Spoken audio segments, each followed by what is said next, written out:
We're just a few weeks away from the first states to decide who they want to face off against our mad king, Donald Trump. Ultimately, we won't know the results until caucus day, so let's take a moment to look back at the race and the leading candidates. This is Primary Focus. The race really began in August of 2017 when Jonathan Kevin Delaney knew that this was going to be his year, that he was going to win over the people with his zero charisma and awful face.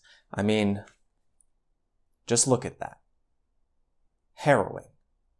John started at 0%, worked his way up to 2%, and is back down to 0% yet still in the race. Don't worry, John, I'm sure your message of, whatever your message is, I'm sure it'll catch on soon. Fast forward to 2019 and Elizabeth Warren, Pete Buttigieg, and Bernie Sanders all declared their campaigns for president within a couple of months, along with 15 others whose names I don't know. It wasn't until April of 2019 when fun uncle Joe Biden threw his Obama souvenir hat into the ring by invoking an old leader of American history. We haven't always lived up to these ideals. Jefferson himself didn't, but we have never before walked away from them. Presumably referencing Jefferson's own strident support of slavery to match Biden's terrible history as a public servant. Notably, his support of the racist crime bill in the 1980s, his terrible economic policies that helped lead to the financial collapse of 2008, his ardent support for the Iraq War, and his lack of support for Social Security. It has been a long 9 months since April, so let's take a look at how this primary baby has gestated over 9 debates, hours of speeches, millions of selfies, and pounds of food inhaled at state fairs. Back in January 2019, before any of the leading candidates had formally announced their campaigns for president, the national polling average looked something like this, with Biden in first and Sanders in second, with all the rest of the candidates just fighting for the scraps at the bottom. Now, after a year of campaigning, we can see that the national polling average looks something like this, with Biden in first and Sanders in second. What a year. The main change is that we're now seeing voters coalesce around people like Massachusetts Senator Elizabeth Warren, former South Bend, Indiana Mayor Pete Buttigieg, and the specter of wealth who has risen from his swamp of gold coins, Michael Bloomberg. In fact, Michael Bloomberg isn't the only billionaire in the race. Him and Tom Steyer have both spent over $300 million on campaign ads.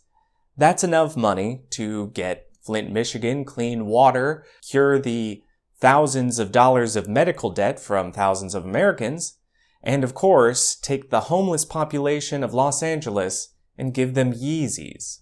Meanwhile, Elizabeth Warren is firmly in third place. There was a time when it seemed like she would be the progressive alternative to most of the candidates and a younger alternative to Bernie Sanders with more heart.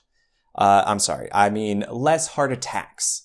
Warren was climbing steadily in the polls until she made a neck-snapping flip-flop on her stance of Medicare for all. She started the race saying she was with Bernie, in favor of giving Americans free stuff, and by free stuff, I mean the chance to not die. But then she got cold feet and decided to make her plan more like Pete Buttigieg's Medicare for all who want it. I won't go too deep into why Medicare for all who want it is at best a cheap facsimile of Medicare for all, and at worst, a disingenuous appeasing of the progressive branch that will ultimately change nothing, but the main point is, it's worse. Also worse is Pete Buttigieg, former South Bend, Indiana mayor. He's by far the best candidate if you want meaningless platitudes and non-answers to specific policy questions. You'll hear him saying things like, "America is made of dreamers, and I will fight hard for Americans' right to dream." And meanwhile, the question was asking him why half of the black police officers in his force resigned, stating racial discrimination during his tenure as mayor. And while it's clear to anyone paying attention that his hokiness is just a Trojan horse to push forward corporate interests, this very well could be his year, seeing as how this is the year of the rat. Ultimately, we won't know how the race will turn out until the first few states make their decisions in early February. Then we'll see who gets to face off against President Donald Trump, who seems to be in a race of his own to collapse the country before his mind does. Right now, it's a four-way race, but anything could still happen. I've only given you a brief introduction on the candidates, so I encourage you to look into them more yourself.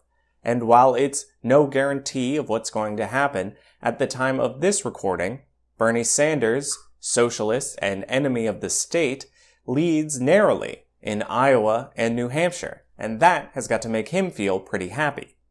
Not as happy as I am to thank our brand new sponsor, Teva Pharmaceuticals. Teva Pharmaceuticals brings you the drugs you need to make you forget your problems. As the biggest producer of fentanyl lollipops, you can now get them in flavors like strawberry, blueberry, popcorn, and mystery. Beg your doctor to prescribe medicine to make your pain go away. And don't worry, Teva is sponsoring them too. Thanks, Teva. That's it for today's episode. Thanks for watching, and join us next time for more Primary Focus.